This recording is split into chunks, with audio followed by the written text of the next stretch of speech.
بھلا تم نے ان لوگوں کو نہیں دیکھا جن کو کتاب یعنی تورات سے حصہ دیا گیا اور وہ اس کتاب اللہ یعنی قرآن کی طرف بلائے جاتے ہیں تاکہ یہ ان کے تنازعات کا ان میں فیصلہ کر دے؟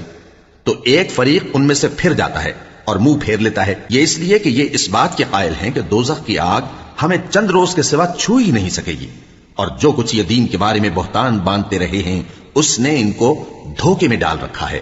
تو اس وقت کیا حال ہوگا جب ہم ان کو جمع کریں گے، یعنی اس روز جس کے آنے میں کچھ بھی شک نہیں،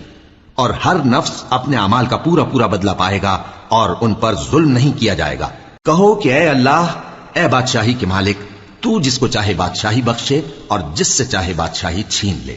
اور جس کو چاہے عزت دے اور جسے چاہے ذلیل کرے۔ ہر طرح کی بھلائی تیرے ہی ہاتھ ہے اور بے شک تو ہر چیز پر قادر ہے۔ تو ہی رات کو دن میں داخل کرتا اور تو ہی دن کو رات میں داخل کرتا ہے، تو ہی بے جان سے جاندار پیدا کرتا ہے اور تو ہی جاندار سے بے جان پیدا کرتا ہے، اور تو ہی جس کو چاہتا ہے بے حساب رزق بخشتا ہے۔ مومنوں کو چاہیے کہ مومنوں کے سوا کافروں کو دوست نہ بنائیں، اور جو ایسا کرے گا اس سے اللہ کا کچھ عہد نہیں۔ ہاں اگر اس طریق سے تم ان کے شر سے بچاؤ کی صورت پیدا کرو تو مذائقہ نہیں،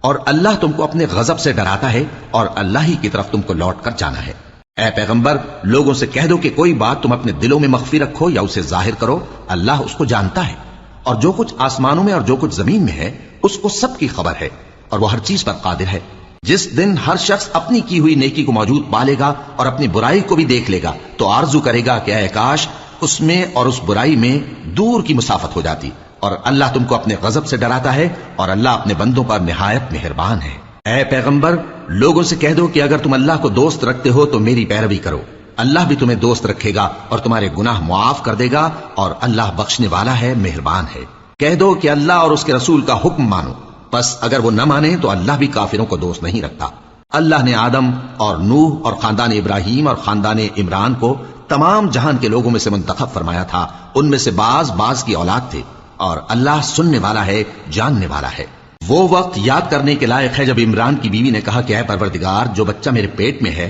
میں اس کو تیری نذر کرتی ہوں، اسے دنیا کے کاموں سے آزاد رکھوں گی، تو اسے میری طرف سے قبول فرما، تو سننے والا ہے، جاننے والا ہے۔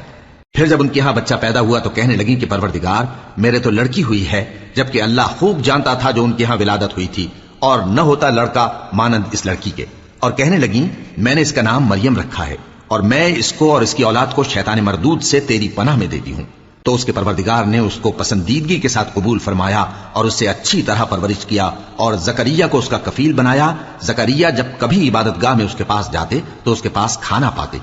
یہ کیفیت دیکھ کر ایک دن مریم سے پوچھنے لگے کہ مریم، یہ کھانا تمہارے پاس کہاں سے آتا ہے؟ وہ بولی کہ اللہ کے ہاں سے آتا ہے، بے شک اللہ جسے چاہتا ہے بے حساب رزق دیتا ہے۔ اس وقت زکریا نے اپنے پروردگار کو پکارا، عرض کی کہ پروردگار، مجھے اپنی طرف سے اولاد صالح عطا فرما، تو بے شک دعا سننے والا ہے۔ چنانچہ وہ ابھی عبادت گاہ میں کھڑے نماز ہی پڑھ رہے تھے کہ فرشتوں نے آواز دی کہ زکریا، اللہ تمہیں یحییٰ کی بشارت دیتا ہے، جو کلمۃ اللہ یعنی عیسیٰ کی تصدیق کریں گے اور سردار ہوں گے اور عورتوں سے رغبت نہ رکھنے والے اور ایک پیغمبر یعنی نیکوکاروں میں ہوں گے۔ زکریا نے کہا، اے پروردگار، میرے ہاں لڑکا کیوں کر پیدا ہوگا کہ میں تو بڈھا ہو گیا ہوں اور میری بیوی بانجھ ہے؟ فرمایا، اسی طرح اللہ جو چاہتا ہے کرتا ہے۔ زکریا نے کہا کہ پروردگار، میرے لیے کوئی نشانی مقرر فرما دے۔ فرمایا، تمہاری نشانی یہ ہے کہ تم لوگوں سے 3 دن اشارے کے سوا بات نہ کر سکو گے، تو ان دنوں میں اپنے پروردگار کی کثرت سے یاد اور صبح و شام اس کی تسبیح کرنا۔ اور جب فرشتوں نے مریم سے کہا کہ مریم،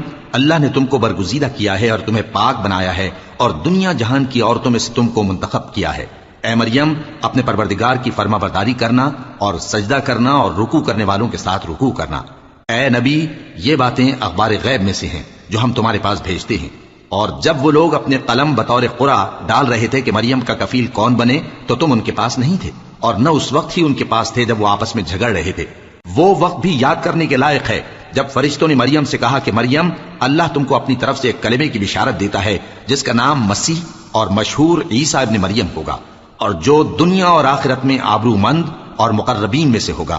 اور ماں کی گود میں اور بڑی عمر کا ہو کر دونوں حالتوں میں لوگوں سے یکساں گفتگو کرے گا اور نیکوکاروں میں ہوگا۔ مریم نے کہا کہ پروردگار، میرے ہاں بچہ کیوں کر ہوگا کہ کسی انسان نے مجھے ہاتھ تک تو لگایا نہیں۔ فرمایا کہ اللہ اسی طرح جو چاہتا ہے پیدا کرتا ہے، جب وہ کوئی کام کرنا چاہتا ہے تو ارشاد فرما دیتا ہے کہ ہو جا تو وہ ہو جاتا ہے۔